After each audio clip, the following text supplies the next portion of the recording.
안녕하세요. 오늘 저희가 함께 살펴볼 자료는요, 2025년 상반기 주택 공급 현황에 대한 연합뉴스 기사입니다. 국토교통부 통계를 바탕으로 했고요. 특히 그 수도권에서 착공이랑 분양 물량이 이게 동시에 줄었다는 소식이 좀 눈에 띄더라고요. 네, 맞습니다. 이 기사가 올해 상반기 주택 공급의 주요 흐름들, 그러니까 뭐 인허가부터 착공, 분양, 준공까지 다 좀 감소세를 보였다. 이 점을 짚고 있어요. 이게 결국 앞으로 한 2, 3년 뒤 주택 시장에 어떤 영향을 줄 거냐? 이게 핵심이죠. 아, 그러네요. 시작하기 전에 용어 잠깐만 짚어볼까요? 이게 주택 공급 과정을 보면 맨 처음에 사업 계획 승인받는 게 인허가, 그리고 이제 실제 공사 시작하는 착공, 그다음에 이제 집 살 사람 찾는 분양, 마지막으로 다 지어지는 준공, 이런 순서잖아요. 네, 그렇죠. 그러니까 이 앞단계 지표들, 뭐 착공이나 분양 같은 게 앞으로 공급이 어떨지 보여주는 신호등 같은 거고요. 정확합니다. 그래서 오늘 이 통계 자료를 보면서 현재 주택 공급의 뭐랄까 핵심 동향들, 특히 이게 앞으로 수도권 주택 시장에는 어떤 의미가 있을까 좀 깊이 들여다보려고 합니다. 왜 지금 착공과 분양이 줄어들고 있는지 그 배경 같은 것도 같이 좀 살펴보시죠. 좋습니다. 그럼 상반기 전체 지표부터 보면요. 야, 이건 뭐 거의 전방위적인 위축인데요. 전국적으로 인허가가 13만 8천 가구로 작년보다 7.6% 줄었고, 착공은 10만 3천 가구로 18.9%, 분양은 6만 8천 가구로 39.6%나 줄었어요. 준공도 20만 6천 가구로 6.4% 감소했고요.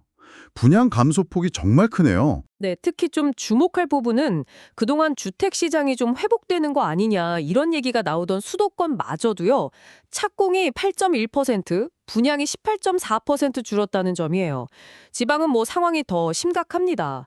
착공은 32.8% 줄었고 분양은 거의 뭐 56.7%나 급감했어요. 와, 반토막 이상이네요, 지방 분양은. 네, 서울만 딱 놓고 봐도 상반기 분양 물량이 한 6,500가구 정도인데 이것도 작년 같은 기간보다 20% 넘게 줄어든 수치죠. 보통 착공하고 나서 한 2, 3년 뒤에 입주를 시작하니까 지금 수도권에서 착공이랑 분양이 이렇게 줄어든다는 건 2, 3년 뒤에 혹시 뭐 입주 대란 같은 그런 공급 부족 현상이 진짜 올 수도 있다.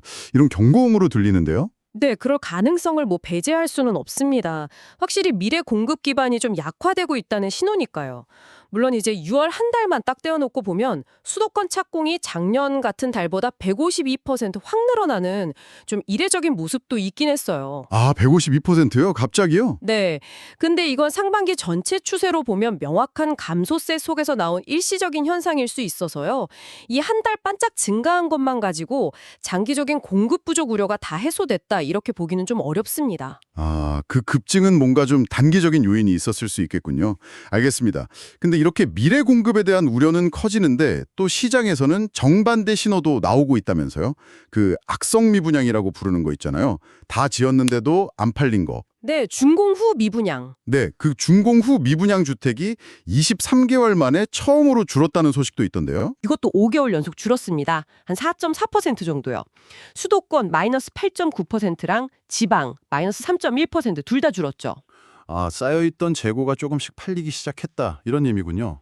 네, 그렇게 볼 수 있습니다. 게다가 6월에 주택 매매 거래량 이것도 전국적으로 7만 3천 건으로 전월보다 18% 가까이 늘었고 특히 서울은 1만 5천 건으로 무려 42%나 급증하면서 확실히 좀 살아나는 모습을 보였어요. 이게 뭐랄까 비유하자면 식당에 손님은 다시 막 늘어나는데 거래량 증가, 미분양 감소, 주방에서는 재료가 부족해서 다음 달 메뉴 준비를 못하고 있는 약간 그런 상황 같기도 하고요. 허허, 재미있는 비유시네요. 실제로 그런 좀 혼재된 양상이 나타나고 있는 거죠. 그러니까 현재 거래량이 반등하고 미분양이 줄어드는 건 분명 긍정적인데 동시에 미래 공급의 바로미터인 착공하고 분양은 위축되는 그런 상황입니다. 여기서 또 하나 우리가 봐야 할 게 있어요. 상반기 서울 아파트 준공 물량인데요. 이건 작년 같은 기간보다 102.9%나 급증했습니다. 거의 3만 가구 가까이 돼요? 준공이 급증했다고요? 아니, 착공이랑 분양은 줄었는데 준공은 늘었다고요? 네, 이게 좀 헷갈릴 수 있는데 이건 지금의 공급 상황을 보여주는 게 아니에요. 한 2, 3년 전에 이미 착공했던 물량들이 이제서야 시장에 나오는 결과인 거죠. 아, 과거의 결과군요. 그렇죠. 그래서 현재 준공이 늘어난다고 해서 이게 미래 공급 부족 우려를 상쇄해 주는 건 아니다. 이 점을 좀 기억해야 합니다. 그렇군요. 그리고 또 하나 눈에 띄는 게 전월세 시장에서 월세 비중이 계속 높아지고 있다는 점이네요. 상반기 누계로 벌써 61.4%라고 하고요. 네. 특히 지방의 비아파트, 빌라나 다세대 같은 곳은 월세 비중이 82%를 넘었다고 하더라고요. 맞습니다. 자, 종합을 해보면요. 2025년 상반기 주택 시장은 이렇습니다. 미래 공급을 나타내는 착공, 분양 지표는 수도권까지 포함해서 크게 위축됐어요. 반면에 현재의 미분양 부담은 줄고 있고 거래량은 반등하는 좀 상반된 신호들이 막 뒤섞여 나타나고 있는 거죠. 특히 서울 같은 경우는 당장 입주할 수 있는 준공 물량은 확 늘었는데 정작 미래 공급의 씨앗이 되는 분양은 오히려 줄어든 약간 아이러니한 상황이라고 할 수 있겠습니다. 그렇군요. 결국 이 데이터는 청취자 여러분께 앞으로 한 2, 3년 뒤 특히 수도권의 주택 공급이 생각보다 더 빠듯해질 수 있다. 이런 중요한 신호를 보내고 있는 셈이네요. 현재 미분양이 좀 줄고 거래량이 늘어난다고 해서 아, 이제 괜찮구나 안심하기에는 좀 이르다. 이 점을 염두에 두셔야겠습니다. 네, 정확합니다. 그래서 마지막으로 이런 질문을 좀 던져보고 싶어요. 미분양 주택이 줄어드는 이런 긍정적인 신호에도 불구하고 왜 건설사들은 심지어 수익성이 상대적으로 괜찮다는 서울에서조차 신규 착공이나 분양에 이렇게 적극적으로 나서지 못하고 있는 걸까요? 이게 높은 공사비 부담 때문일지 아니면 자금 조달의 어려움 혹은 또 다른 시장의 불확실성 때문일지 현재 시장의 어떤 요인들이 이렇게 미래 공급을 제약하고 있다고 보시는지 한번 생각해 보시면 어떨까 싶습니다.